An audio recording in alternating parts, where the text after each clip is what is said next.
അനീഷ് പറഞ്ഞപ്പോ പറഞ്ഞു നമുക്ക് ഫണ്ടിന്റെ ഒരു ഇഷ്യൂ, 72,000 രൂപ സബ്സിഡി കിട്ടിയാലും ബാക്കിയുള്ള എമൗണ്ട് റേസ് ചെയ്യുന്നതിനെ കുറിച്ച് ഒരു കൺഫ്യൂഷൻ ഉണ്ടായിരുന്നു. അപ്പൊ നമ്മള് അന്നേരം ബാങ്ക് ലോണിലോട്ടാണ് പോയത്.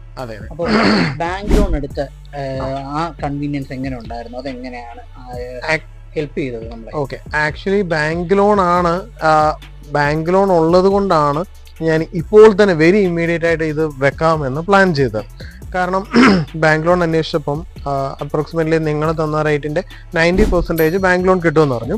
സോ ഞാൻ ആ പോർട്ടലിൽ കൂടെ തന്നെ ഇതിന്റെ MNREയുടെ രജിസ്ട്രേഷൻ പോർട്ടലിൽ തന്നെ ഓപ്ഷൻ ഉണ്ട്, ബാങ്ക് ലോൺ അവൈൽ ചെയ്യാനായിട്ടുള്ള ഓപ്ഷൻ ഉണ്ട്. സോ അതന്നെ ജനസമ്പർക്ക പോർട്ടലിൽ തന്നെ പോയി ഇതിനകത്ത് തന്നെ അപ്ലൈ ചെയ്യാം. ഇതിനകത്ത് തന്നെ അപ്ലൈ ചെയ്യാനുള്ള ഓപ്ഷൻ ഉണ്ട്, ഏത് ബാങ്ക് ചൂസ് ചെയ്യാം, ബ്രാഞ്ച് ചൂസ് ചെയ്യാം. പക്ഷെ ഇതിനകത്ത് ഒരു കാര്യം എല്ലാവരും ശ്രദ്ധിക്കേണ്ടത്, നമ്മൾ വൺസ് ബാങ്കും ബ്രാഞ്ചും ചൂസ് ചെയ്ത് കഴിഞ്ഞാൽ ഇതിനകത്ത് എഡിറ്റ് ചെയ്യാനുള്ള ഓപ്ഷൻ ഇല്ല.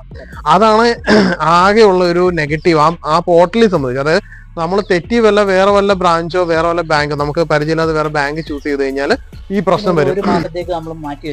അതെ അതെ അതെ, പിന്നെ അവരത് ക്യാൻസൽ ചെയ്യും, പിന്നെ അങ്ങനെ ഒത്തിരി പ്രൊസീജിയേഴ്സ് പെൻഡിങ് ഉണ്ട്.